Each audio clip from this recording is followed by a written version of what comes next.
সত্যি কথা বলতে কি, দেবদা এমন একজন মানুষ, বাচ্চা থেকে মধ্যবয়স্ক, বৃদ্ধ বৃদ্ধা সবাই দেবদাকে ভালোবাসতে বাধ্য, শুধু একটা কারণ: ব্যবহার। এই মানুষটার থেকে এই ভালো ব্যবহারটা কেউ কেড়ে নিতে পারবে না, কারণ এটা পারিবারিক শিক্ষা। তোমরা দেখেছো গতকাল দাদাগিরির যে নতুন এপিসোডটা হলো, বাচ্চাদের স্পেশাল যে এপিসোডটা হলো, সেটা কারা কারা দেখেছো আগে চট করে কমেন্ট সেকশনে জানাও। আমি তোমাদেরকে আগেই বলেছিলাম যে আমি দাদাগিরির এপিসোডগুলো রিভিউ করবো, আর স্পেশালি এই বাচ্চাদের এপিসোডটা দেখবার জন্য আমি সুপার এক্সাইটেড ছিলাম ভাই। আর আমার এক্সাইটমেন্ট হবার যে কারণগুলো ছিল বা আমি যেটা এক্সপেক্ট করেছিলাম, ফুলফিল হয়ে গেছে। কি দুর্দান্ত একটা এপিসোড দেখলাম গতকাল। চলো একটুখানি রিভিউ করা যাক। দেখো, আমি এইভাবেই বলছি, বাচ্চাগুলোর সঙ্গে ইন্ট্রোডিউস করাচ্ছি, যারা এপিসোড দেখেছো তারা যাতে রিলেট করে ফেলতে পারো, আর যারা দেখোনি বা দেখেননি, জি5-এ অ্যাভেলেবেল আছে, অবশ্যই আপনারা দেখে ফেলুন, নাহলে একটা মিষ্টি এপিসোড কিন্তু আপনারা মিস করবেন, এটুকু বলতে পারি। আমরা দেখলাম দাদাগিরি জিতলো হচ্ছে আমাদের নায়িকা, ছোট্ট বাচ্চাটি, যার ড্রিম হচ্ছে সে নায়িকা হবে। কি কিউট, বাপরে বাপ! প্রতিটা বাচ্চা যারা যারা এসেছিল, প্রত্যেকজন কি কিউট!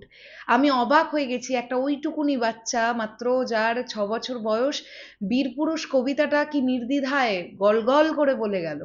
এবং এছাড়াও আমরা দেখতে পেলাম যে একজন একটি বাচ্চা এসেছিল যার বাংলার শিক্ষিকা হওয়ার খুব ইচ্ছে, তার পারফরমেন্স দেখলাম। ফুটবল, ফুটবল নিয়ে কতটা ক্রিস্টিয়ানো রোনাল্ডোর ফ্যান একটি ওইটুকুনি ছোট্ট বাচ্চা, এবং সে ওয়ার্ল্ড কাপ নিয়ে বা প্লেয়ার্সদের নিয়ে কতটা ওয়াকিবহল, সেটা ওইটুকুনি বাচ্চাটার থেকে আমরা দেখতে পেলাম। দুর্দান্ত লাগলো। এছাড়াও দেখলাম একজন হিরো হতে চায় এবং তার সঙ্গে সঙ্গে বিজনেসম্যান হতে চায়, তার পারফরমেন্স আমরা দেখতে পেলাম। মোস্ট সুইটেস্ট মানে বাচ্চা ছিল ওই বাচ্চাটা, দেবার্শ, আমি ভুল যদি নামটা না বলি। সো দারুণ ছিল। এছাড়াও আমরা দেখতে পেলাম একজন বাঘাবাইনকে দেখতে পাওয়া গেল ঢোল নিয়ে, দুর্দান্ত। তো সব মিলিয়ে খুব সুন্দর একটা এপিসোড দেখলাম, দারুণ। এবং সব থেকে মজাদার ব্যাপার, ওরা তো বাচ্চা, ওরা তো এত বোঝে না যে রুলস কি থাকে বা কিভাবে কি খেলতে হয় না হয়। একজনকে প্রশ্ন করা হচ্ছে, অন্যজনেরা উত্তর দিয়ে দিচ্ছে, এটা হবে, এটা হবে, এটা হবে।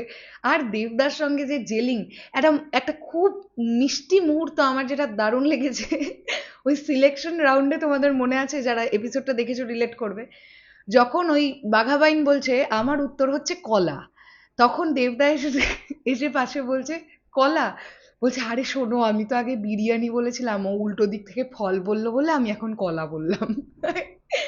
এত এত এত সুন্দর মোমেন্ট, দুর্দান্ত লেগেছে গতকালের এপিসোড। আমি তো খুব এনজয় করেছি, এডিটিং খুব ভালো ছিল, এবং পুরো বিষয়টাকে যেভাবে সাজানো হয়েছিল খুবই ভালো লেগেছে, খুবই ভালো লেগেছে। তোমরা কতটা এনজয় করলে দাদাগিরির গতকালের বাচ্চাদের এপিসোডটা, সেটা অবশ্যই কমেন্ট সেকশনে জানিও। অপেক্ষা আবারও গোটা 6টা দিনের, কারণ আসছে শনিবার আবার 9:30টায় আমরা দাদাগিরি দেখতে পাবো, তার আগে তো নয়। মনে হচ্ছে যে প্রতিদিনই যদি একটা করে এপিসোড থাকতো অনেক বেশি ভালো হতো। দেবদা খুব ভালো হোস্ট করছেন, খুব ভালো লাগছে।